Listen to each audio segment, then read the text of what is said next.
हम नहीं कहते कि तुम बंदिशों में रहो, लेकिन अपने दायरे की सीमा को मत भूलो। लड़की जब अपने माँ बाप के घर होती है तब उसके कांधों पर अपने ही घर की इज्जत का बोझ होता है, लेकिन जब वो बहू बनकर ससुराल जाती है तब उसके कांधों पर एक नहीं 2 परिवारों की इज्जत का बोझ होता है। आज जिस तरह तुमने नकुल को तमाचा मारा, अगर उसी तरह उसका भी हाथ उठ जाता तो तुम्हारी क्या इज्जत रह जाती? कभी सोचा तुमने? क्या बात है?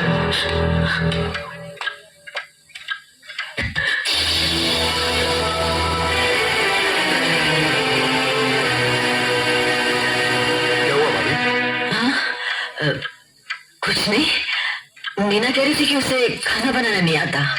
हमने सोचा कि 2-4 खरी खोटी सुनाने से ही सीखेगी, तो सुना दिया, बस रोने लगी। क्यों अर्जुन, हमें तुम्हारी बीवी को डांटने का भी हक नहीं? क्यों नहीं, आप हमारी भाभी माँ हैं। आप मार सकती हैं, डांट सकती हैं, कुछ भी कर सकती हैं।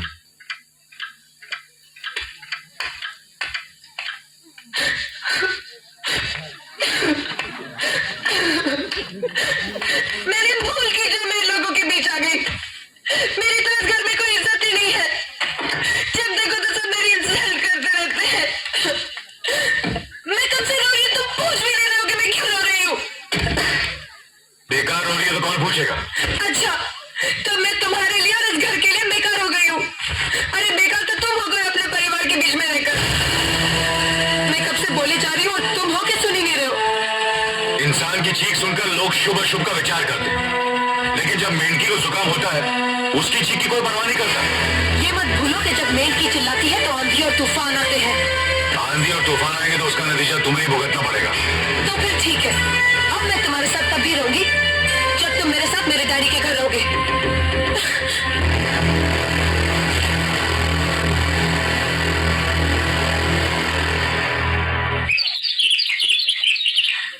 हमारी मीना बहुत प्यारी बच्ची है, लेकिन उसमें अभी भी बचपना है।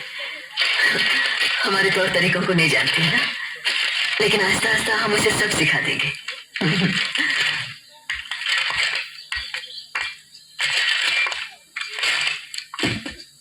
बड़े भैया, ये अपने घर जाना चाहती है। जाना भी चाहिए, 4-5 महीने हो गए, मायके की याद भी आती होगी इसे। और अर्जुन, तुम्हारे ससुर जी तुम्हें कई बार बुला चुके हैं, तुम भी कुछ दिनों के लिए हुआ हो, तुम्हारा मन भी बहल जाएगा। अगर ये वापस लौटने के लिए जा रही होती तो मैं जरूर जाता, मगर ये तो हमेशा के लिए इस घर से जा रही है। कैसी बातें कर रहे हो? अगर तुम दोनों के हालात एक दूसरे से नहीं मिलते तो इस मामले को घर की 4 दीवारी में बैठकर आपस में सुलझा लेना चाहिए। बहू शहर की पढ़ी लिखी लड़की है, उसे गांव की रीति रिवाज के बारे में क्या मालूम? ये तो तुम्हारा फर्ज बनता है अर्जुन कि तुम उसे हमारे तौर तरीके सिखाओ। सिखाने से कोई फायदा नहीं बड़े भैया, ये खुद को इस माहौल में डालना ही नहीं चाहती, इसलिए भेज रहा हूं। अच्छा, तो तुमने फैसला भी कर डाला? बड़े भैया, बात यह है कि मैंने मीना को, तुम बहुत समझदार भी हो गए हो ना, तो फिर तुम्हें इतना तो समझ लेना चाहिए, अगर बहू अपने आप को बदल नहीं पा रही है तो तुम बहू के मुताबिक बदल जाओ। आखिर वो तुम्हारी पत्नी है, उसका साथ देना तुम्हारा धर्म है। तुम्हारे भरोसे ही तो उसने अपनी सारी जिंदगी सौंप दी तुम्हें। अर्जुन, मेरे दर पर तुम तड़प उठोगे, तुम्हें तकलीफ होगी तो मैं रो दूंगा, क्योंकि हम दोनों एक ही मां की संतान हैं, खून का रिश्ता है हमारा। मगर पत्नी का नाता उससे कहीं ज्यादा गहरा होता है, क्योंकि वो पराए घर से आकर अपनों से कहीं ज्यादा अपनी हो जाती है, परछाई बन जाती है हमारी। पति शरीर है तो पत्नी उसकी आत्मा है। पत्नी ही पति के जीवन को सही अर्थ देती है, उसे कामयाब बनाती। पत्नी के बगैर पति बेजान और बेईमान हो जाते हैं। अगर आज तुम अपनी पत्नी को हमेशा के लिए उसके मायके छोड़ाओगे तो यह गांव, यह समाज क्या कहेगा हमारे बारे में?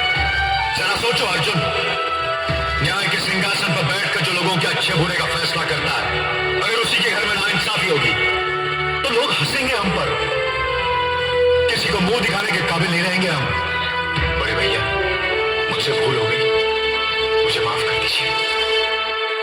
मुनीम जी। जी मालिक। जायदाद के दस्तावेज लाइए। जी अभी लाया। बहू, पति ही पत्नी की असली शक्ति होती है।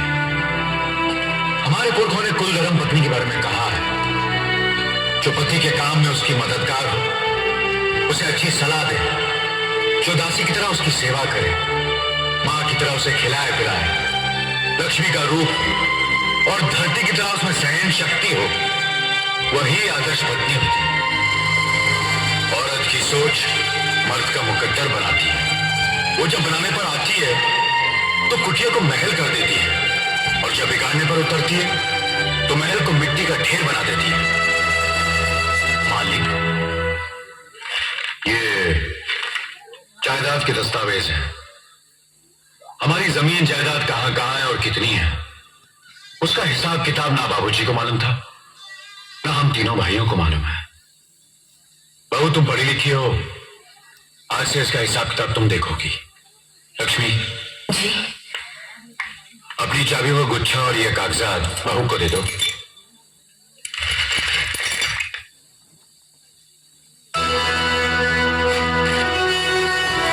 आज से तुम इस घर की मालकिन हो। तुम जहां कहोगी, जिस कागज पर कहोगी, हम तीनों भाई चुपचाप आंख बंद करके दस्तखत कर देंगे। जैसा कहोगी वैसा ही करेंगे। बस एक ही विनती है बहू, हम तीनों भाइयों को अलग करने का ख्याल अपने मन में कभी आने मत देना।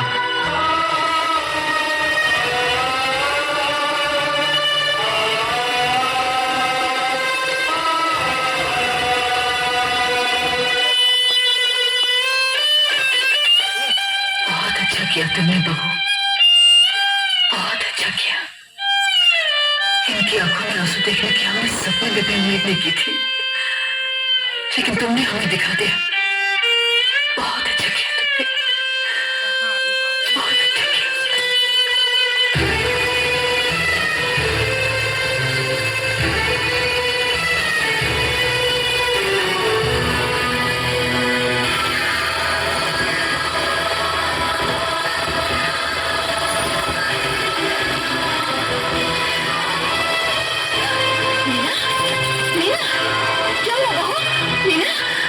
मनी जी, जल्दी से डॉक्टर को बुलाइए।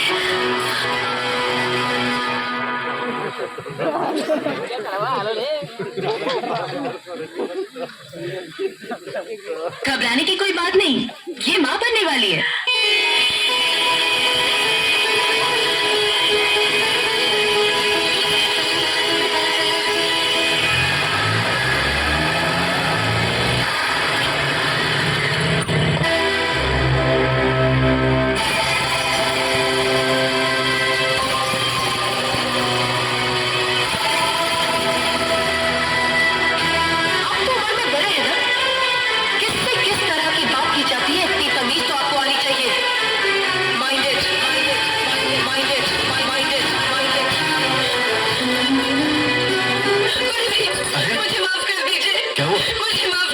क्या कर रही हो?